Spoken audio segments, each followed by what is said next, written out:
Did you know that beauty trends weren't always all about fancy products and self-care? Some were actually pretty dangerous, bizarre, or just plain weird. People used to dye their teeth black or draw seams on their legs. These days, it's more about the culture, but it's funny how the old traditions often focus just on the physical side of beauty. We're about to dive into the most unusual beauty trends from history. Have you ever heard of cranial deformation? It's an ancient beauty practice where babies' skulls were intentionally reshaped to create a specific look that certain cultures found attractive. Sounds pretty wild, right? The process involved applying pressure to a baby's soft skull using cloth bindings, wooden planks, or specially crafted headrests. Different cultures preferred different shapes, creating elongated, flattened, or uniquely styled heads. But why would anyone do this?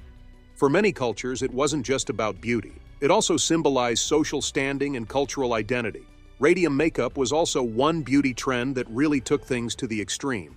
Have you ever heard of a beauty fad so risky it actually glowed in the dark? In the early 1900s, radium makeup was the craze. Yes, radium, the radioactive material. At the time, people thought it was the next big thing in science, and the beauty industry didn't want to miss out. Companies promised these radium-infused products would tighten skin, erase wrinkles, and give women a youthful glow. Too good to be true, right? Spoiler, it was. Women rushed to buy these miracle products, slathering it on their faces without a clue about the danger hiding in that shiny compact. It seems wild now, but back then, it was seen as modern and cutting edge. If it promised beauty and science, why wouldn't they trust it? Would you have given it a go, or would the radioactive thing make you pause? Sadly, the glow came with a horrible price. Over time, the harmful effects of radium became impossible to ignore. Skin burns, tissue damage, and even cancer. What started as a beauty trend became a health crisis. Once the dangers were clear, radium products were pulled off the market. Next, let's talk about the hair legacy of the 80s. Let's be real. We've all had those hairstyles we look back on and think, what was I thinking? Every decade has its wild hair trends, but the 1980s really went all in. It was the era of big hair, bold styles, and enough hairspray to block the ozone layer. The bigger, the better. Voluminous, teased, frizzy hair ruled, and people spent hours with combs, hairspray, and curling irons to perfect their sky-high locks. And let's not forget the perm. Those tight, bouncy curls that seemed to have a life of their own. Do you think you would have rocked that look? But perhaps the most unforgettable trend was frosted tips. This style involves dyeing the ends of your hair a lighter color, usually platinum blonde, while keeping the roots dark. And it wasn't just for women. Guys got in on it too. Celebrities like Justin Timberlake and the Backstreet Boys made frosted tips a must-have look. The 80s may have been bold, but their hair trends were definitely unforgettable. Now, on to nails of prestige. In ancient China, long nails weren't just a style statement. They were a power move. Imagine nails so long they reached 10 inches or more. Wealthy women, especially from aristocratic families, would grow their nails to insane lengths to show off their elite status. Long nails meant these women didn't have to do manual labor. No cooking, cleaning, or grooming. They had servants for all of that. Pretty wild, right? To protect these delicate nails, they used gold nail guards, which added some serious luxury to the look. These guards weren't just practical. They screamed aristocracy. The longer the nails, the more servants they needed, like a scoreboard on their hands. While it sounds glamorous, it also meant giving up a lot of independence. Today, we'd probably look at nails that long and think, how do they even live like that? But back then, it was the ultimate symbol of luxury and privilege. Now, have you ever heard of neck stretching? It's a centuries-old beauty tradition practiced in Southeast Asia since the 11th century. Women, especially from the Hygiene tribe in Myanmar and Thailand, started wearing metal rings around their necks from a young age. Over time, more rings were added, slowly stretching their necks to appear longer. Fascinating, right? In their culture, the longer the neck, the more beautiful and desirable a woman was considered. But it wasn't just about beauty. It was also a major status symbol in their communities. And here's a twist. Some people believed the rings had a practical purpose too, that they could protect women from tiger attacks by making it harder for the animal to grab them by the neck. While there's no solid evidence to back that up, it's definitely an interesting theory. Even today, this practice still exists in some Kayan communities, where brass rings are added as women grow older. Many continue to wear them for their entire lives. Although neck stretching might spark debate today, it holds deep cultural and aesthetic significance for these communities. Take the ancient Maya and Inca civilizations, for example. Among their elite classes, reshaped skulls were seen as a mark of distinction. a way to set themselves apart from the rest of the population. Similarly, some Aboriginal Australian tribes used cranial modification to express tribal identity. This practice, which dates back over 9,000 years, was done while children were still young, as their skull bones were soft and flexible. Although the results were considered desirable, there were often health risks, like vision or breathing problems. Can you believe people prioritized aesthetics and identity over potential medical issues? Now let's talk about footbinding, one of the most extreme and controversial beauty practices in history. It was a major tradition in China for nearly 1,000 years, beginning around the 10th century. Small, delicate feet, known as lotus feet, were seen as the height of beauty, grace, and social prestige. But to achieve this look came at a huge cost. The process started when girls were as young as 5 or 6, with their toes crushed and tucked under the sole and their feet tightly wrapped to restrict growth. The goal was to shrink their feet down to just 3 inches in length. What's even harder to imagine is that this was considered necessary to make girls more elegant and desirable for marriage. While it was seen as beautiful at the time, it caused lifelong suffering. Many women faced severe infections, deformities, and disabilities because of it. Yet society valued it so much that families were willing to put their daughters through this, believing it would secure their future. Footbinding didn't just vanish overnight. It was a deeply ingrained tradition that lasted for nearly 1,000 years. It wasn't until the early 20th century, thanks to reformers and changing views on women's rights and health, that it began to fade. By the 1910s, society was finally starting to move away from this harmful custom. Wartime fashion fixes are also fascinating. During World War II, when resources like food and fabric were rationed, women faced a surprising problem. Nylon stockings were nearly impossible to find. Why? Because materials like nylon and silk were being used for military gear and parachutes. But instead of giving up on that polished look, women in Britain got creative. They grabbed an eyebrow pencil and drew seams down the backs of their legs to mimic real stockings. Clever, right? It gave the illusion of stockings, which were a must-have for a proper outfit back then. But here's the tricky part. Have you ever tried drawing a straight line on your own leg? Imagine doing that every day. It wasn't foolproof either. Rain would turn the lines into a smeared mess, and on hot days, sweat would blur or fade them. Still, it was a pretty nifty solution to keep that chic look going during tough times. This quirky trend became a symbol of resilience and resourcefulness. Women weren't just getting by. They were finding clever ways to keep their confidence and style alive during incredibly tough times. Honestly, doesn't that say a lot about human creativity when under pressure? Still, it's probably safe to say that most of us are glad this one didn't stick around as a long-term beauty hack. Now, let's jump to World War II. Imagine if something as essential as stockings suddenly vanished. That's exactly what happened due to wartime rationing. Materials like nylon and silk, which were used to make stockings, became super scarce. But instead of giving up on their classic look, American women got incredibly creative. They took eyebrow pencils or eyeliner and drew straight lines down the backs of their legs to create the illusion of stocking seams. Pretty genius, right? This clever beauty hack made it look like they were wearing tights, helping women maintain a polished and classy appearance even in tough times. For women working in offices or factories, this hack was a game changer. It allowed them to preserve their femininity and professional image while contributing to the war effort. Some women even took it a step further, using makeup to give their legs a sun-kissed glow and enhance the illusion even more. This trend became more than just a beauty hack. It became a symbol of creativity and determination during a difficult time. While it might seem unusual today, it was a clever solution in its day. Now let's dive into the dangerous Aquatana. Talk about a beauty product with a deadly twist. Have you ever heard of Aquatana? This 17th century cosmetic was more than just makeup. It was a silent weapon, hiding in plain sight. Women in Italy would use it as part of their beauty routine, applying it to their cheeks like blush. But here's the eerie part. It wasn't just makeup, it was poison. A single kiss could turn fatal, and for some husbands, that kiss was their last. So, how did it work? Aquatana was odorless, colorless, and subtle enough to avoid suspicion. It contained toxic ingredients like arsenic and nightshade, both deadly enough to do serious damage. But instead of acting quickly, the poison worked slowly, giving women time to go about their daily lives without raising alarms. It's not hard to understand why women turned to such extreme measures back then. Many were trapped in abusive or oppressive marriages with few options for escape. Divorce wasn't possible, and women had very few rights. So, Aquatana became a secret escape route, a deadly one, but an escape nonetheless. Can you imagine how risky it must have been to even get your hands on something like that? One wrong move, and it could have easily backfired. This dark chapter in beauty history sounds like something straight out of a thriller,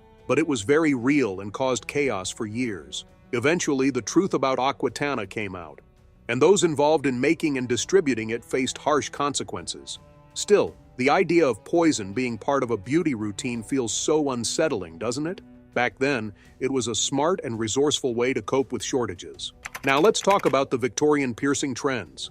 Did you know that in the Victorian era, extreme piercings were all the rage among the wealthy and elite? Some of their choices might seem pretty shocking to us today. For example, women of high social status often got nipple piercings. Yes, you heard that right.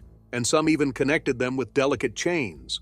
For these women, piercings weren't just about fashion. They were a way to flaunt their wealth, push boundaries, and make a daring statement about their place in society. But it wasn't just women who were into piercings. Victorian men had their own unique one, called the Prince Albert. Ever heard of it? It's rumored to have been named after Queen Victoria's husband, Prince Albert, and was said to serve a practical purpose. At the time, tight-fitting pants were all the rage, and this piercing supposedly made them more comfortable to wear. Whether Prince Albert himself actually had the piercing is still a mystery, but the name stuck. These piercing trends show just how far people were willing to go for beauty and social prestige.